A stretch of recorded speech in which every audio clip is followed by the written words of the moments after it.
শহরের কোলাহল ছেড়ে শান্ত পরিবেশকে উপভোগ করার জন্য এবার বেরিয়ে পড়েছি নিরিবিলি দুটো জায়গায় পাহাড়কে উপভোগ করার জন্য। পাহাড়টা তো সবসময় মনের কাছে আর প্রিয়। ঠিক ধরেছেন, নামটা দেখেছেন নিশ্চয়ই, তিনচুলে আর চটকপুর।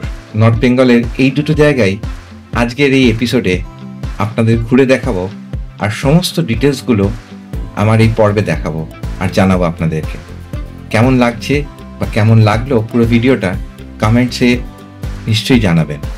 তো চলুন শুরু করা যাক আমাদের এই জার্নিটা। আজকে কলকাতা থেকে শিলিগুড়ি বা এনজেপি হয়ে প্রথমে যাব তিনচুলে আর তারপরে চটকপুর।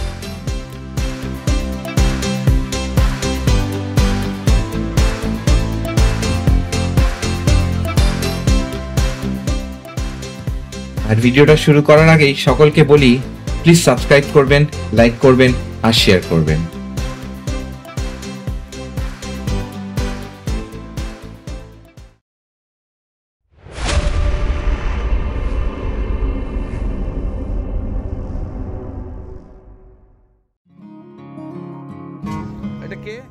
বেড়ানোর জন্য যদি হাতে 3 থেকে 4 দিন সময় থাকে, তাহলে পাহাড়, নদী আর জঙ্গল সবগুলো যদি একসাথে পাওয়া যায়, এর থেকে আর ভালো কি হয়।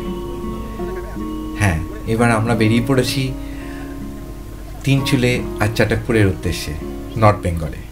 হঠাৎ করেই ঠিক হয়ে যাওয়া ডিসেম্বর মাসে, তো বন্ধুরা মিলে খুব শর্ট নোটিসেই টিকিট কেটে ফেললাম।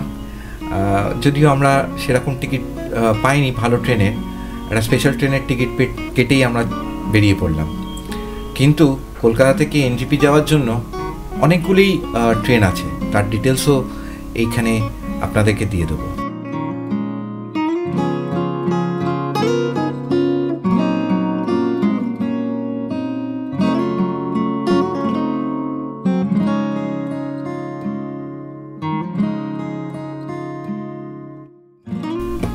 আমাদের ট্রেনটা আজকে কিন্তু 3 ঘন্টা লেট করলো, যদিও খুব একটা অসুবিধা হয়নি, কারণ সকালবেলা 7টার মধ্যে পৌঁছে গেছি।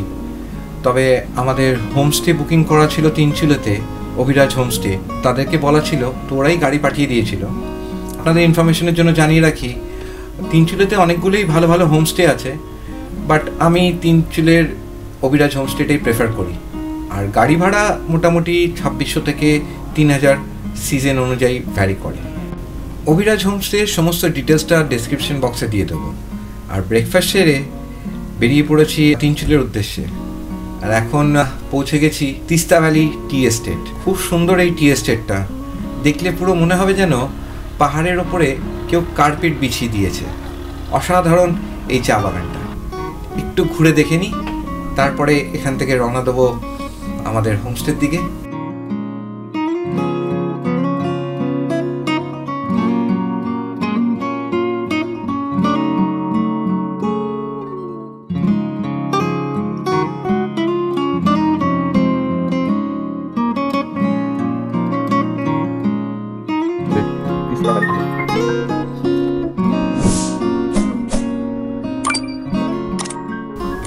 কিছুক্ষণ সময় কাটিয়ে আর সবাই মিলে বেশ ফটো তুলে আমরা আবার বেরিয়ে পড়লাম অভিরাজ হোমস্টে তিনচুলের উদ্দেশ্যে। আর এই পৌঁছে গেছি এখন অভিরাজ হোমস্টেতে। আগে যেমন বলেছিলাম, আমি জেনারেলি এখানেই থাকি। এবার ঘুরে দেখিয়ে দেবো অভিরাজ হোমস্টেটা, তাহলে বুঝতে পারবেন আমি কেন অভিরাজ হোমস্টেটা প্রেফার করি। পাইন ফরেস্টের মাঝে এই হোমস্টে। ঢুকতেই প্রথমে একটা ওদের ছোটোখাটো দোকান আছে, এখান থেকে সব রকম জিনিস আপনারা কিনে নিতে পারবেন, কারণ একদম পাইন ফরেস্টের ভেতরে তো হোমস্টেটা। আর খুবই বড় হয়ে গড়ে উঠেছে এই হোমস্টেটা।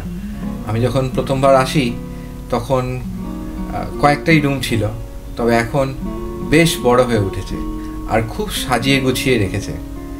আর এখান থেকে যে ভিউটা পাওয়া যায় সেটা তো অসাধারণ।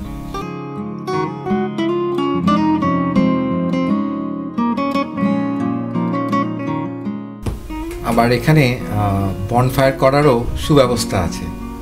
এই জায়গাটাতেই সন্ধেবেলা বনফায়ার হয়, সেটাও দেখাবো আজ সন্ধেবেলা। এই ডাইনিং রুমটা পেরিয়ে হচ্ছে আমাদের রুমটা, আর এই হচ্ছে আমাদের রুম। খুবই বড়। আমি যদিও আগে এই রুমে আরেকবার ছিলাম। 3টে ডবল বেড আছে, আর আমরা যেহেতু 7 জন আছি, তো সবাই মিলে ডিসাইড করলাম এই রুমেই থাকবো। তার আরেকটা কারণ আছে, এই রুমে 2টো অ্যাটাচ টয়লেট আছে।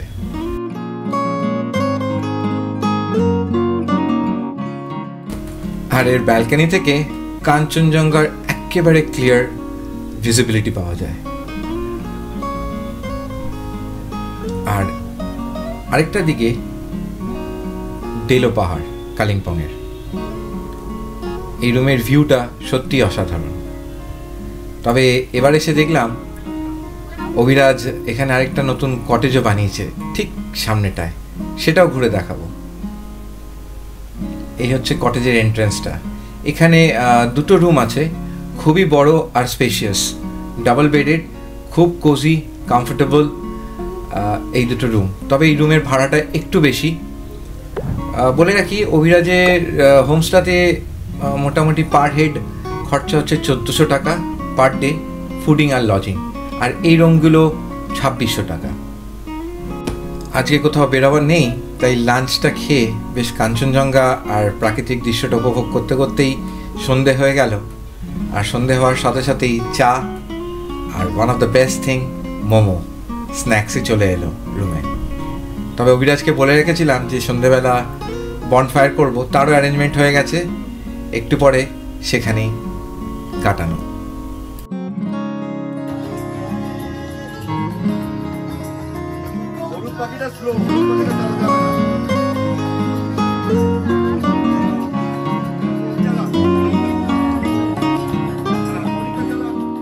ডিসেম্বর মাসের এই ঠান্ডায় এই বনফায়ারে মাংস পুড়িয়ে বেশ সবাই মিলে খানিকটা সন্ধে বেশ আনন্দেই কাটলো। আর খুব সুন্দর এই জায়গাটা, নিরিবিলি, ঠান্ডাটাও সেরকম পড়েছে, আর মাংস পুড়িয়ে খেতেও খুব ভালো লাগলো। বেশ ভালোভাবেই সন্ধ্যাটা কাটছে। এরপরে ডিনার, তারপরে কাল সকাল থেকে ঘুরে দেখাবো তিনচুলেটা।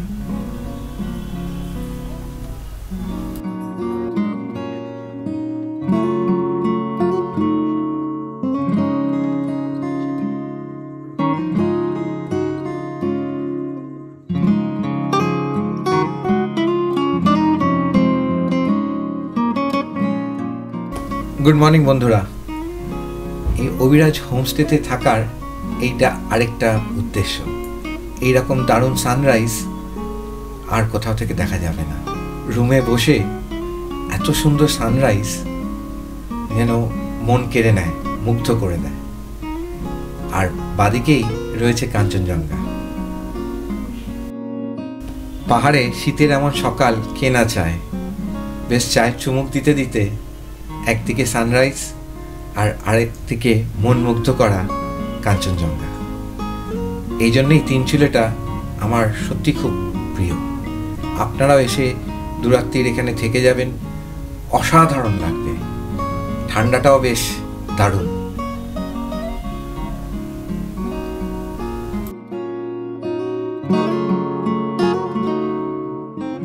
তবে আজ সকালের ব্রেকফাস্ট লুচি আর আলুর দম করে এবার আমরা বেরিয়ে পড়ছি সাইট সিন করতে। প্রথমেই গুম্বাদারা ভিউ পয়েন্ট। অসাধারণ এই জায়গাটা।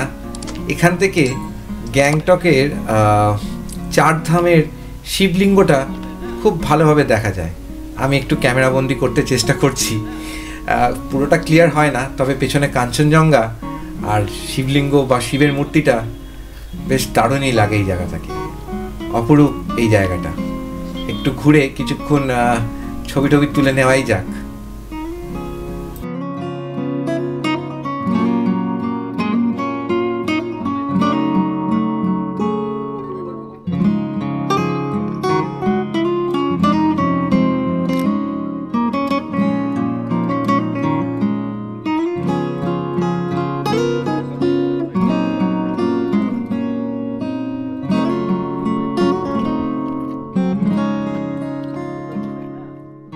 এবার আমরা এখান থেকে বেরিয়ে পড়েছি, চলে এসেছি তিনচুলে মনেস্ট্রি।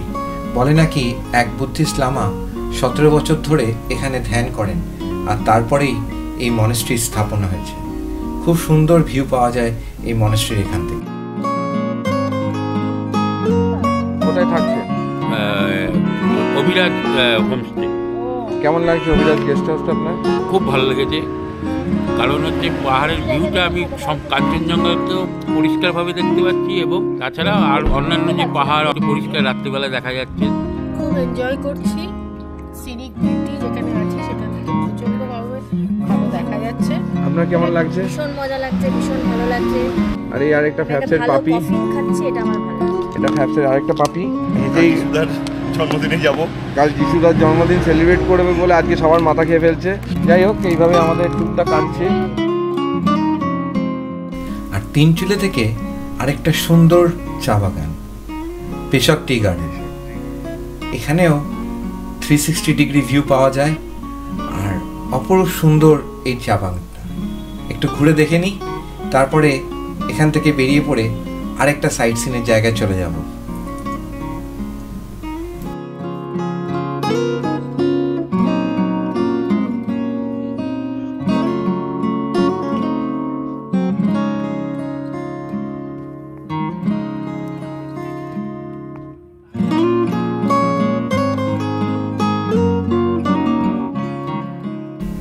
কিছুক্ষণ পেশক টি গার্ডেনে কাটিয়ে আমরা এবার বেরিয়ে পড়েছি, আর এই জঙ্গলের রাস্তার মাঝখান দিয়ে নেক্সট ডেস্টিনেশন, সেটা হচ্ছে লাভার্স মিট ভিউ পয়েন্ট। খুবই সুন্দর এই জায়গাটা, তবে এখান থেকে যেটা আরও ভালো লাগে সেটা হচ্ছে তিস্তা আর রঙ্গিত নদীর সঙ্গম। অনেকে আবার এটাকে ত্রিবেণী সঙ্গম বলে, তবে এই লাস্টবার সিকিমের বন্যার জন্য নিচে ক্যাম্পিং সাইটটা উড়ে গেছে বা ধুয়ে গেছে, কিন্তু ওপর থেকে বেশ ভিউ পয়েন্টটা বা এই সঙ্গমটা দেখতে বেশ দারুণই লাগে। চলো এটাও দেখিনি একবার।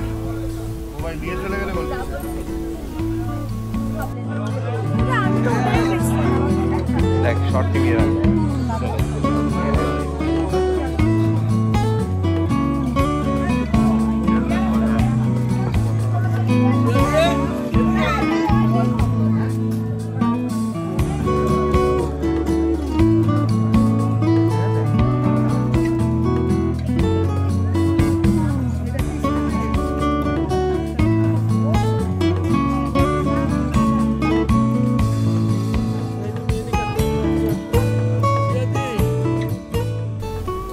কিছুক্ষণ এই ত্রিবেণী সঙ্গমে কাটিয়ে, মানে এই লাভার্স মিট ভিউ পয়েন্টে কাটিয়ে একটু চা স্ন্যাক্স খেয়ে আমরা বেরিয়ে পড়ব নেক্সট ডেস্টিনেশন। এই শীতকালে আসার আরেকটা বড় মজা হচ্ছে দার্জিলিংয়ে, এখানে কমলা লেবুর বাগানটা বেশ দারুণ লাগে। তাই নেক্সট ডেস্টিনেশনটা হচ্ছে আমাদের অরেঞ্জ অর্চার্ড, বাড়াবাংবার কাছে, খুব একটা বেশি দূরে নয়, কিন্তু দারুণ লাগবে। ড্রাইভার তো তাই বলছিল, তো দেখি কেমন লাগে।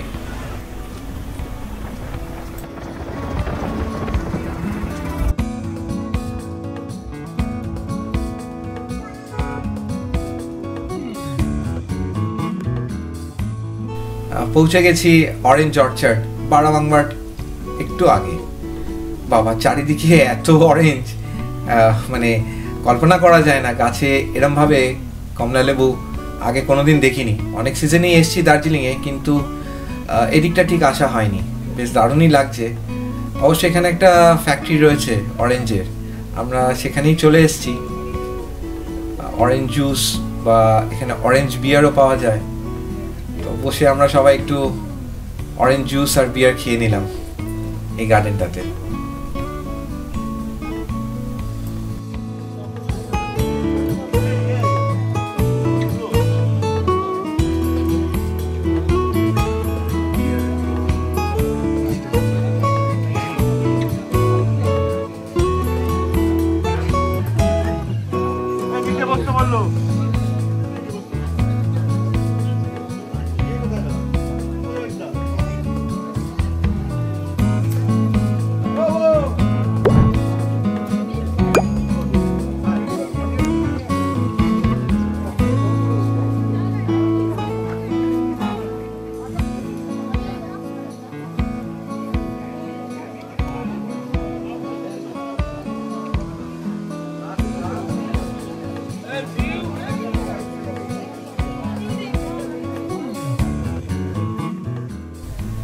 এখন এই অরেঞ্জ অর্চার্ড থেকে আমরা চলে যাব আবার হোমস্টেতে।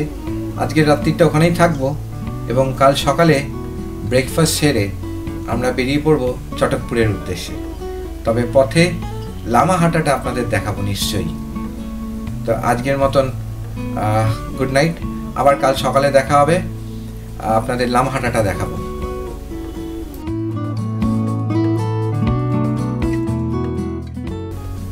গুড মর্নিং ফ্রেন্ডস, এখন আমরা ব্রেকফাস্ট সেরে বেরিয়ে পড়েছি চটকপুরের উদ্দেশ্যে। তিনচুলে থেকে চটকপুর যেতে গাড়ি ভাড়া প্রায় 2500 টাকা নিচ্ছে। মাঝে এই লামাহাটাতে আমরা দাঁড়ালাম।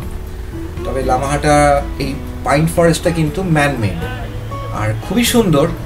ওপরে একটা ছোট্ট লেক আছে, সেটাও ঘুরে দেখাবো। এবার চলুন ভেতরটা দেখা যাক কিরকম। আর এখান থেকে কিন্তু কাঞ্চনজঙ্ঘার খুব সুন্দর ভিউ পাওয়া যায়। এই উডেন যে ওয়াচ টাওয়ারটা রয়েছে এখান থেকেই দেখা যায়। তবে এখন একটু মেঘলা হয়ে গেছে হঠাৎ করেই। পাহাড়ের ওয়েদার তো খুবই আনপ্রেডিক্টেবল। তবে এখানে ছবি তোলার জন্য সবাই পাগল হয়ে গেছে, সবাই যে যার মতন ছবি তুলতে আরম্ভ করে দিয়েছে। তবে আমি একটু হেঁটে ওপরে উঠবো, আপনাদের এখানে যে লেকটা আছে সেটা একটু দেখিয়ে দেবো।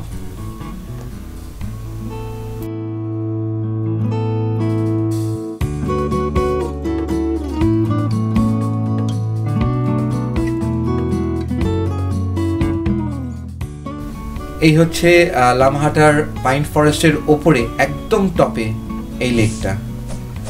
সবাই একটু ভয় পায় কারণ অনেকটাই হেঁটে ওপরে উঠতে হয়। আমারও প্রায় দম বন্ধ হয়ে গেছিল। তো কেমন লাগছে বন্ধুরা এই এপিসোডটা, আর তিনচুলিয়াটা কেমন লাগলো প্লিজ কমেন্টসে জানাবেন। এবার আমরা রওনা দিচ্ছি চটকপুরের উদ্দেশ্যে।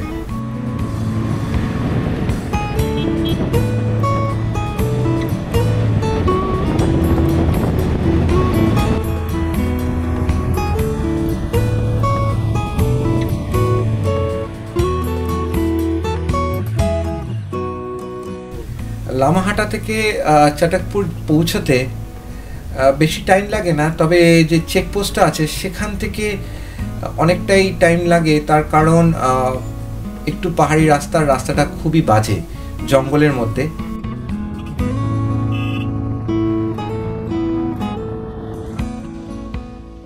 এখন আমরা এই চটকপুরের চেকপোস্টে পৌঁছে গেছি। এখানে টিকিট প্রাইস 120 টাকা পার পারসন পার ডে, আর গাড়ির জন্য 400 টাকা। এই জায়গাটার নাম হচ্ছে 3rd মাইল। যেহেতু আমরা তিনচুলের সাইড লামাহাটার দিক দিয়ে এসেছি, আমাদের এন্ট্রিটা এদিক দিয়ে নিতে হবে। সোনাডা দিয়ে এলে পরে এন্ট্রিটা অন্য দিক দিয়ে হতো, অন্য চেকপোস্ট আছে। আর এখান থেকে চটকপুরের ভিলেজ পৌঁছাতে প্রায় 7 কিলোমিটার ডিস্টেন্স, কিন্তু টাইম ঘন্টাখানেকের মতন লেগে যাবে কারণ রাস্তাটা পুরোপুরি জঙ্গলের ভেতর দিয়ে।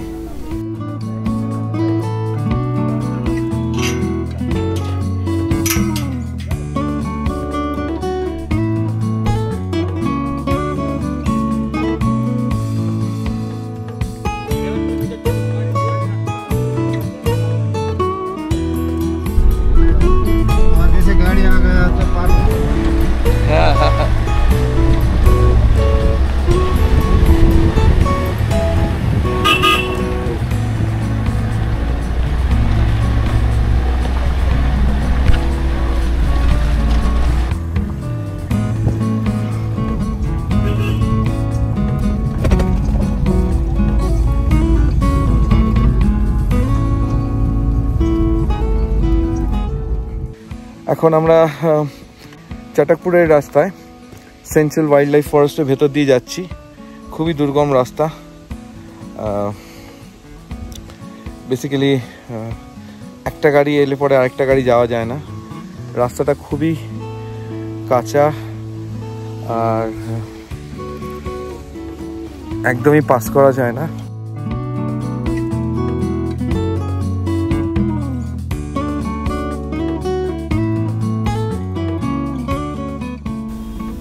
অবশেষে পৌঁছে গেছি আমরা চটকপুরে। চটকপুরের থেকে ভিউটা দেখে তো মনটা জাস্ট পাগল হয়ে গেল। এটা হচ্ছে আমাদের হোমস্টে, পূর্বা হোমস্টে। এর ডিটেলসটা আমি ডেসক্রিপশন বক্সে দিয়ে দেবো। তবে বলে রাখি, চাটকপুর কিন্তু ৭,৮৮৭ ফিট উচ্চতায়। আর এই চাটকপুর থেকে কাঞ্চনজঙ্ঘা আর সানরাইজ টাইগার হিলের থেকেও অসাধারণ লাগে দেখতে। তবে চাটকপুরের কিন্তু দুটো পার্ট আছে, একটা লোয়ার চাটকপুর, একটা আপার চাটকপুর। আমরা আপার চাটকপুরে আছি কারণ আর আমাদের যে হোমস্টেটা না, এটা একদমই ওয়াচ টাওয়ারের কাছে। ইনফ্যাক্ট মাঝে মাঝে দেখছি যে অনেক টুরিস্টরাই নিচ থেকে আমাদের হোমস্টের পাশ দিয়েই ওয়াচ টাওয়ারে যেতে হচ্ছে। তো ওয়াচ টাওয়ারে যাবো, আপনাদেরকে দেখাবো যে চাটকপুরটা দেখতে কেরম লাগে।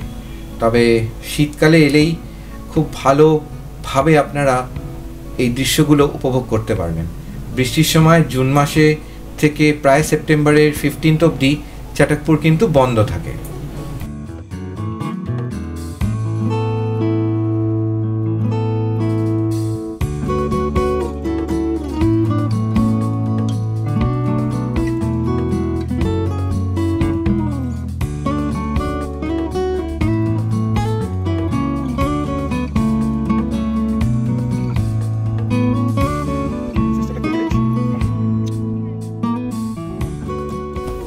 এই চাটকপুরে 20টা ফ্যামিলি থাকে আর প্রত্যেকটা ফ্যামিলিরই বাড়িতে হোমস্টে। আর অসাধারণ লাগছে দেখতে চাটকপুরের এই পাহাড়ের আপার চাটকপুর থেকে। ইনফ্যাক্ট এত অপরূপ সৌন্দর্য, মনমুগ্ধ করা একদম। এবারে হাঁটতে হাঁটতে একটু ওপর দিকে চলে যাব আমাদেরই গেস্ট হাউসের পাশ থেকে এই ওয়াচ টাওয়ারটা দেখতে। ওখান থেকে যে 360 ভিউটা পাওয়া যায় সেটা অসাধারণ, অকল্পনীয়। তবে ইচ্ছে আছে কাল সকালে যদি তাড়াতাড়ি উঠতে পারি, ওখান থেকেই সানরাইজটা ক্যাপচার করব আর আপনাদের দেখাবো।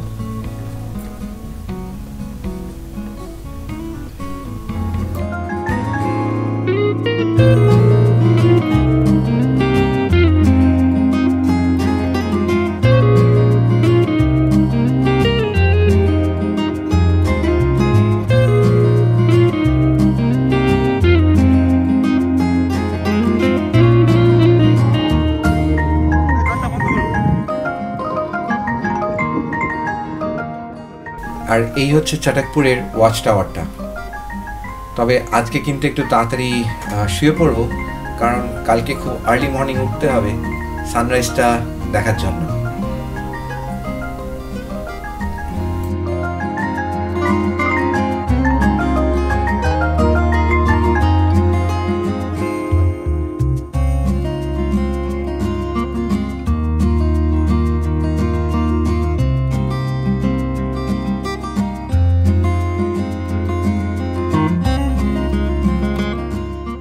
গুড মর্নিং ফ্রেন্ডস, এসে গেছি আবার চাটকপুরের ওয়াচ টাওয়ারে সানরাইজটা ক্যাপচার করতে। মাঝে মাঝে একটু মেঘ যদিও এসে ঢাকা দিয়ে যাচ্ছিল, বাট ফর্চুনেটলি ওয়াচ টাওয়ারে পৌঁছে যাওয়ার পরে দেখা যাক এরকমই মেঘলা থাকে, কুয়াশা থাকে, নাকি ক্লিয়ারলি সানরাইজটা ক্যাপচার করতে পারি।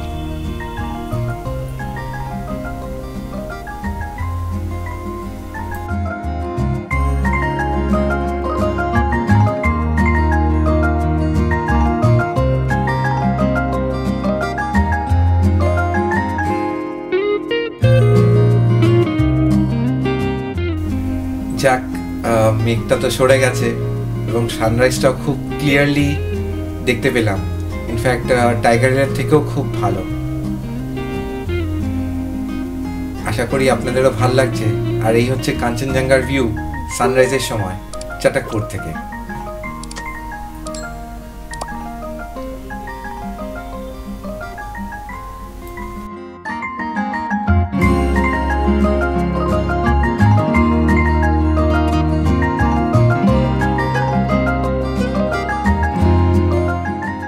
বন্ধুরা, এবার ব্রেকফাস্ট করে আমরা চলে এসেছি এই চাটকপুরের ইকো ভিলেজটা একটু দেখতে। একটা দুটো দিন শহরের কোলাহল থেকে এরকম নিরিবিলি একটা জায়গায় এসে জঙ্গলের মাঝে বেশ ভালোই লাগছে। তবে আজকে এইখান থেকে আমরা দার্জিলিং চলে যাব। তার আগে একটু ঘুরে দেখে নিই। শুনেছি এখানে একটা মন্দির আছে আর একটা ছোট্ট লেক আছে, যেটা এদের কাছে মানে এখানকার লোকাল লোকেদের কাছে খুব পবিত্র।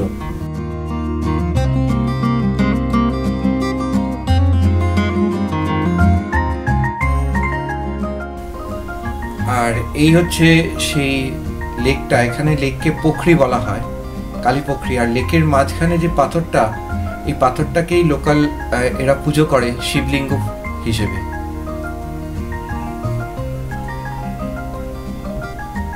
বন্ধুরা, এবার পালা চাটকপুর থেকে রওনা দেওয়ার দার্জিলিংয়ের উদ্দেশ্যেই। তবে তার আগে আপনারা প্লিজ জানাবেন এই এপিসোডটা আপনাদের কেমন লাগলো। অবশ্য চাটকপুরে পূর্বা হোমস্টেতে যেখানে আমরা ছিলাম তার বুকিং ডিটেলস, থাকা খাওয়ার খরচা সব ডেসক্রিপশন বক্সে আমি দিয়ে দিয়েছি, দেখে নেবেন। আর কোনো প্রশ্ন থাকলে কমেন্টসে প্লিজ জানাবেন। আবার দেখা হবে পরের এপিসোডে।